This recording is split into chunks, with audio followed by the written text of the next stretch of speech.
Welcome to Versus Character Cards!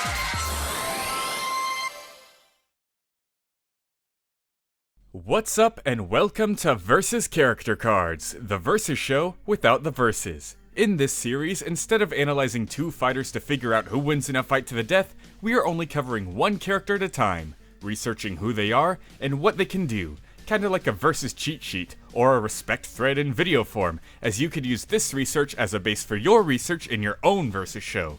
Pretty neat, huh?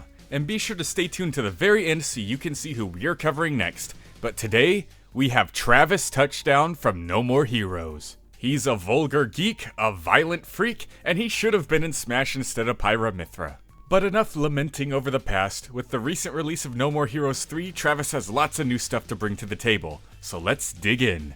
Speak for yourself, buddy. I'm all action, or GTFO.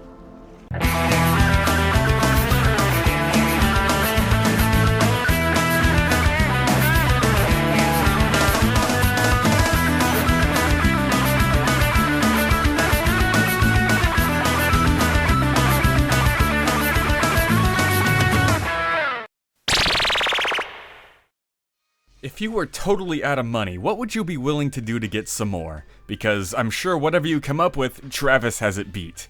After winning his signature beam katana in an online auction, he realized his bank account had pretty much run on empty. With no more money to buy new video games, wrestling collectibles, figurines, and waifu posters, Travis didn't know what to do.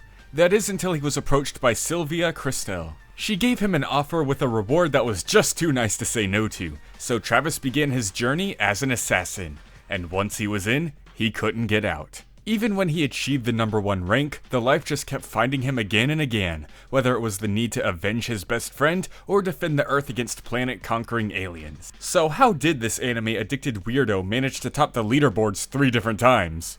Well, let's discuss. For such a geek, Travis is actually pretty capable in hand-to-hand combat. His punches and kicks can stun enemies, and he's a master of pro wrestling. But I know, you want to hear me talk about the cool beam katana, Travis's Bloodberry. It's a pretty powerful tool that can either hit enemies with standard damage or slice them completely in half. It's not the strongest beam katana around, but he seems to be pretty fond of it. It is the one that started his career after all. Then there's the Tsubaki Mark III, a beam katana that's slightly higher in power and also doesn't need to be charged, a weakness that other beam katanas have to deal with. Then there's the Rose Nasty, a beam katana that Travis can dual wield. Its range is a lot shorter, but it recharges a lot quicker, which is super helpful. Then finally we come to the Peony, which is an absolutely massive beam katana. It's extremely slow and does need to recharge pretty often, but the sheer power it has behind it is more than worth it. If Travis lands an especially powerful attack, he'll enter Death Blow mode, which grants him power-ups depending on if he can match 3 in a slot machine that appears. These power-ups include extra speed, extra strength, invincibility, the power to shoot beams from his beam katana. Travis also has a fancy new death glove that gives him even more powers, including a death kick, allowing him to teleport to his opponents with a powerful blow. There's Death Slow, which of course allows Travis to slow down time, Death Rain, which creates a small area and turns it into a homing beacon for mini energy lasers, and then finally, Death Force, allowing Travis to force push his enemies away. And even after all of that, we're still not done as Travis has a full armor mode with tons of different mech suits. There's Green mode for ground combat, complete with beam swords and attacks of its own, and then a mode I can't quite pronounce for space travel that has missiles, lasers, and a gigantic particle cannon. And then to top all of this off, Travis just has the ability to ignore and cheat death. I don't know how this happens or how long it took, so maybe it shouldn't even be included in versus debating. But when Travis gets killed via decapitation, he just wakes up later in a casket underground and decides he's not done yet. Head still attached to his shoulders and everything. Travis's crazy huge arsenal isn't the only thing to worry about either. There's also his insane feats. Now, in No More Heroes 1 and 2, there is nothing too crazy or over the top. Travis had some pretty good bullet dodging feats, and with one of his mechs he threw another mech into orbit. I mean, yeah, that was still pretty nuts, but nothing to completely blow your mind. Then No More Heroes 3 happened, when space got involved. Enough of the build-up though, let's get right into it to show you how huge of an upgrade this is going to be for Travis.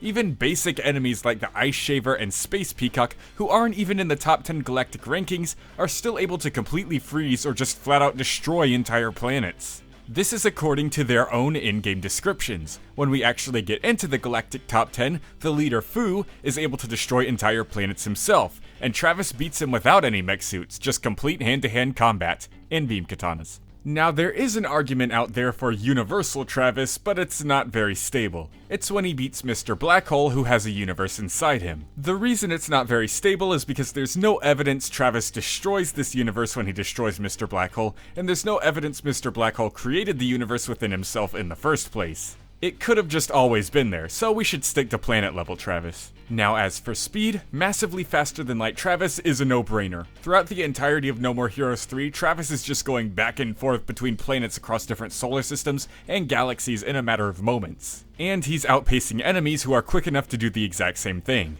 But exactly how massively faster than light is Travis?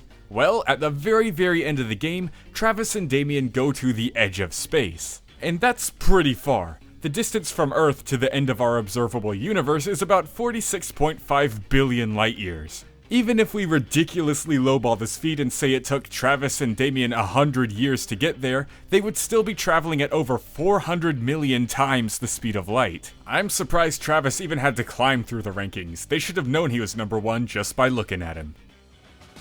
Aw, snippity snap!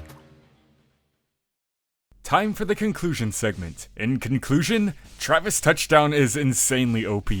And I'm relieved because now the Scott Pilgrim matchup is totally out of the question. I didn't have anything against the matchup, it was just kinda dull to me and predictable. But now, a whole new door has opened up for Travis, leading to tons of new matchup opportunities. A pretty fun matchup I thought of was against Invincible. You know, they have the whole hero thing going on. Invincible's goggles kinda made me think of Travis's sunglasses, I don't know. But with Travis's much superior speed and his insane arsenal, he'd likely take it. And that goes for a lot of his close matchups now. But there is one matchup I had in mind that's so close that I still can't decide who would win. I would reveal who it would be because it was going to be the next episode, but plans have kinda changed due to recent events, and I'm sure that pretty much spoils who it's going to be, so why not stop wasting time and dive into the next character? Next time on Versus Character Cards, it's Sora from Kingdom Hearts.